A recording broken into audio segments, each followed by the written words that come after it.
You know when you're not a fan of someone and you really don't want them to perform well in a scenario, but watching them have to suffer through a brutal interview or failure of some kind, in this case is an interview, somehow still makes you have secondhand embarrassment and you feel sort of bad even though you shouldn't. This is how you would have preferred it to go. But still you feel bad because you're a person. You're a human with empathy.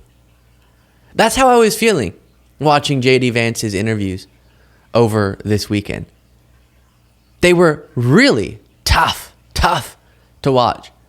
Which, again, he should be challenged like this. So it's great, but uncomfortable. So that's what we're going to look at.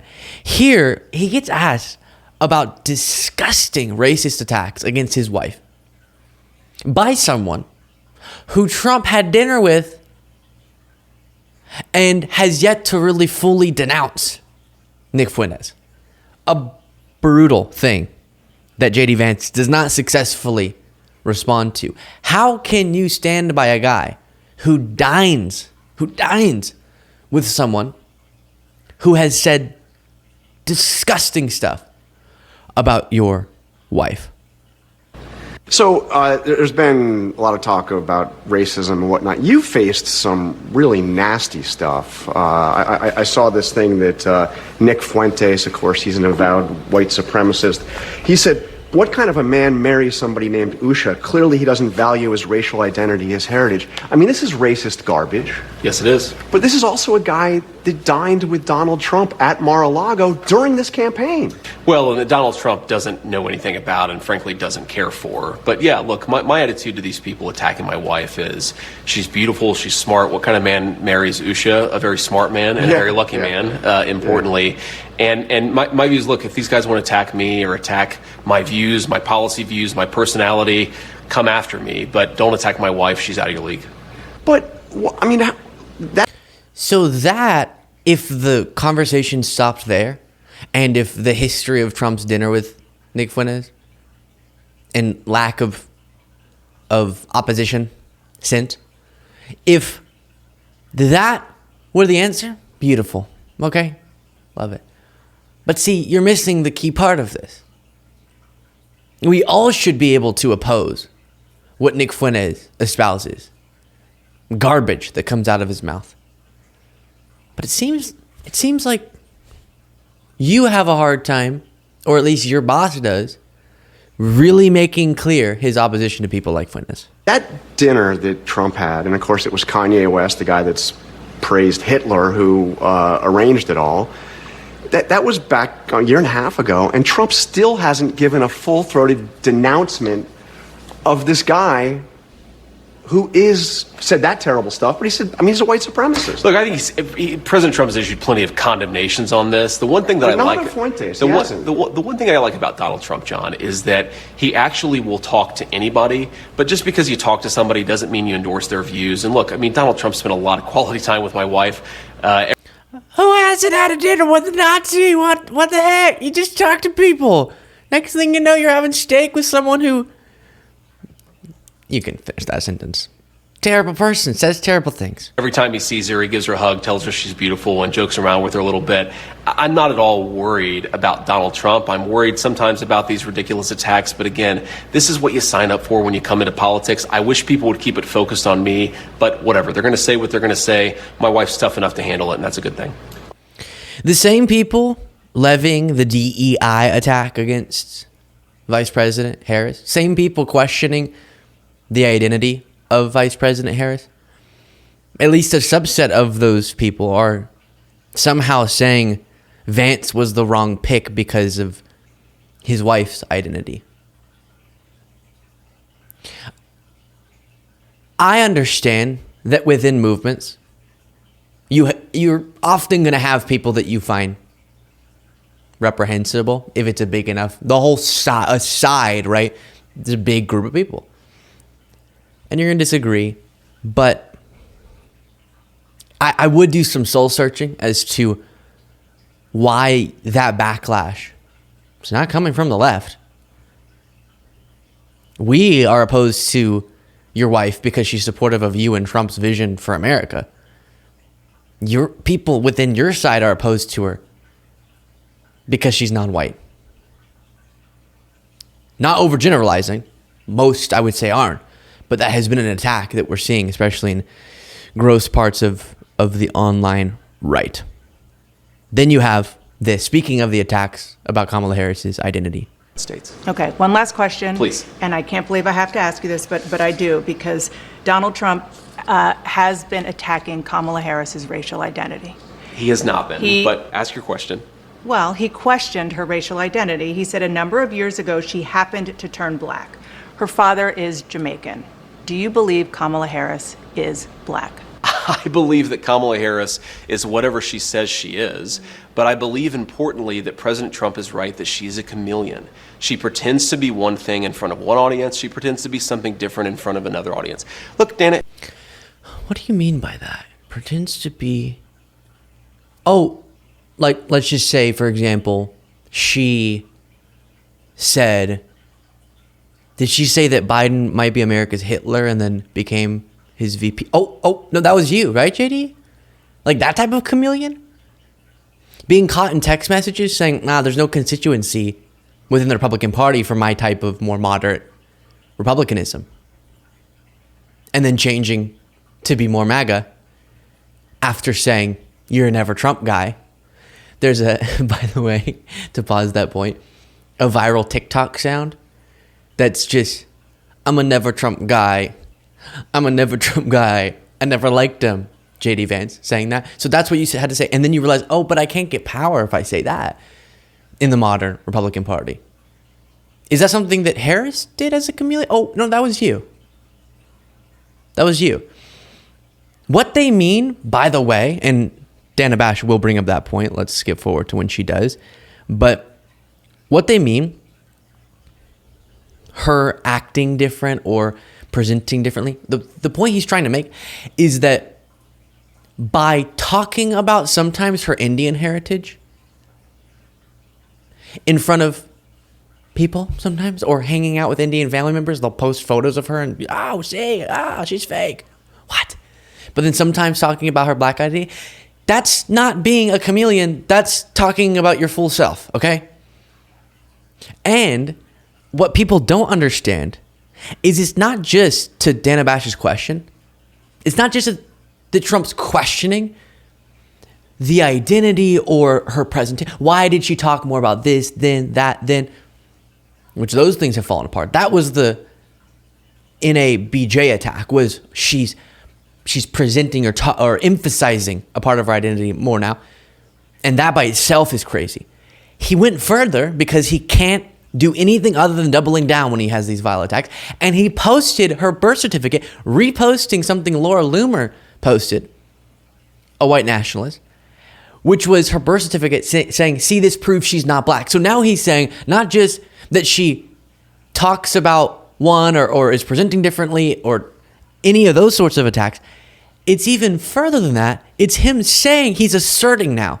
So stand by it, JD, if you're standing by Trump, asserting that she's not black. That's crazy. That's the guy you're supporting. I've said it before, MAGA, you can have what you think you like about Trump's policies, which this is why I question that it's really about policy whenever you still support him despite the fact this is the case. If you want energy independence, which we're more energy independent now than we were under Trump, but let's say you think that's something that a Republican could do, support a different Republican who could do that. Or if you want certain border policies, the very policies that Trump shot down, but there are other Republicans, is my point, who could support some of the policy things you say you like about Trump. But instead you choose Trump, someone who campaigns against someone by saying they're not black and posting their birth certificate, which proved that she was, by the way, but he didn't get that. And so you have to stand by that. That's on you. That's not our fault. And when you get upset that we come back to this, this is indicative of his character and what he does when he's desperate, which is these sorts of identity race baiting attacks. And so the fact that you have chosen overwhelmingly to stick by him in your party, not someone like Chris Christie, or even more MAGA than that, Ron DeSantis, which I would still have a bunch of issues with, But no, you chose Trump. You have to stand by his vile garbage or not stand by him at all. Why it changed my mind. So to everybody who's seen that I criticized Donald Trump since he asked the question, here are two things. You didn't just criticize him. You said he. Oh, wait. I think I missed the part of her question. Let me, if you could not split screen it, Jaden, let me refresh this clip very quickly. And we'll go from here. She wanted to fund police, but now she doesn't. She wanted to False. open the border, but now she doesn't. False. She should have to answer for why she presents a different set of policies to one audience and a different set of policies to another audience. And I think that's what President Trump is getting at. This is a fundamentally fake person. She's different depending on who she's in front of. With respect, you Please. changed your position on an important thing, which is Donald Trump. Of course I did. And so I'm why are honest you not a about it. chameleon? Because, Dana, I've explained to the American people what's different. People change their minds when the facts change, they should. But if you want to be the people's vice president or president, you should have to stand before an interviewer and say, this is why it changed my mind. So to everybody who's seen that I criticized Donald Trump since he asked the question, here are two things. You didn't just criticize him. You said he could be America's Hitler. Well, that's a criticism, and I didn't say that exactly, but set that to the side. Yes, you did. Yes, you did. What I said about Donald Trump and what I believed about Donald Trump. Okay, and we've heard this stuff before. So get this. He's not a chameleon for saying, which he did. I didn't say it exactly like that. For saying that Trump might be America's Hitler. Actually, the way he said it was, he's either America's Hitler or a cynical asshole. Okay? That was the comparison. So one or the other. He went from saying that to opportunistically saying Trump's one of the best presidents in modern American history. That's not chameleon. But daring to identify with both your Indian and black identity, that's chameleon, okay? We can't have that. We should pick one. That's what Trump has been saying. He says it's offensive. It's offensive that people would be biracial. And I do want to play for you this as well. It's going to get me upset. So we're sitting in a different setup as you can tell because we're traveling. But this was sitting next to me. I'll describe for podcast listeners, one of those Zen gardens with the sand. So as we watch this, let's just all together zen out so I don't get too upset by the absurdity of what's about to be said. I've never understood these, by the way. I get bored very quickly. What is supposed to be zen about this? What am I accomplishing, okay? Just raking sand? Gosh. People these days, I'm just kidding. It actually is sort of calming. We are getting so close to one of the most important elections in history. If you appreciate the work that's being done in this important political moment from this show and you want to support it in an easy, free way, you can do so by clicking the subscribe button. Thank you so much. Back to the video. But here is JD Vance. You've been talking This is in Faith Nation. about the concern about the low birth rate in the United States of America, Yeah. which is well documented. You said people without children should pay higher tax rates than those who have children, and the U.S. should look at lowering income tax rates on women who have multiple children, and you pointed to Hungary as a model for that. How do you plan to implement that policy? Well, it's called the child tax credit, and we should expand the child tax credit. If you think about what the child So tax you and credit the Biden does, administration agree on the child care tax credit? well, we think it should be bigger. I think President Trump and I believe in an expanded child tax credit, but we also Okay. Everyone take a breath. If you don't yet know why that is so aggravating, get ready, okay? Just a couple weeks ago, Democrats said, hey, Republicans, you keep talking about being pro-family, pro-having children. Let's try to do something that we tried to do earlier, which is continuing what cut child poverty in half during the pandemic, which was this enhanced child tax credit whenever Biden came into office. In half. And then child poverty spiked when it lapsed in 2022.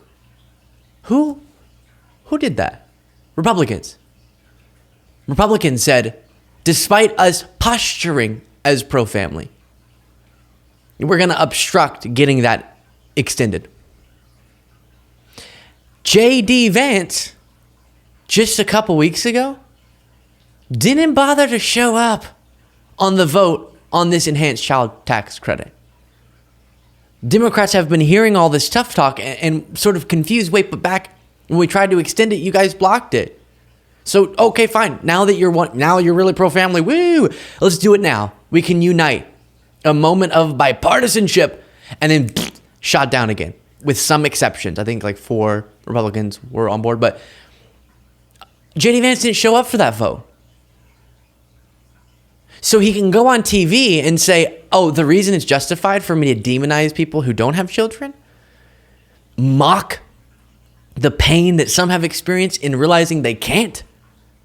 Childless cat ladies running the country, and 2 out of the 3 people I list as examples have children, but maybe you don't respect how they do. And you can spend your time and energy for political reasons saying we're pro-family because we hate LGBTQ people. You know what I mean? Like, that's how you be pro-family. We couldn't be pro all families. America's going to collapse, but we can be pro certain types of families. And the way we want to do that is the child tax credit. Oh, great. So you agree with Biden. Oh, wait. But you didn't show up for that vote. And your party obstructed just a couple weeks ago this enhanced child tax credit. A Zen garden can't stop the rage that I feel right now, okay? It's insane. Oh, no, well, we blocked it because we would do more if, well, the point is I just, I don't know. That's what we're talking about, okay? We went through the list before. If I have it pulled up, I know I'm just going so long on this, but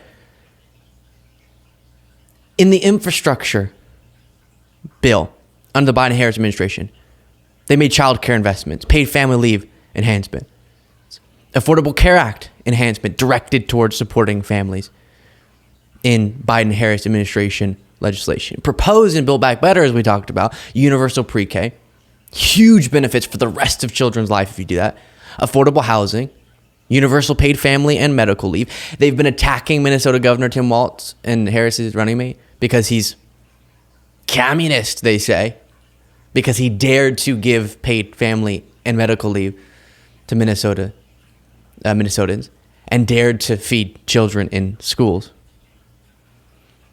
And then, of course, the enhanced child tax credit. And we could go on, but those things are always obstructed by Republicans. So stop with your talk. You putting down people who either aren't the types of families that you want or aren't starting families, aren't having children at least. You saying terrible things about them doesn't make you pro-family, especially when you obstruct pro-family policies. We're the pro-family party.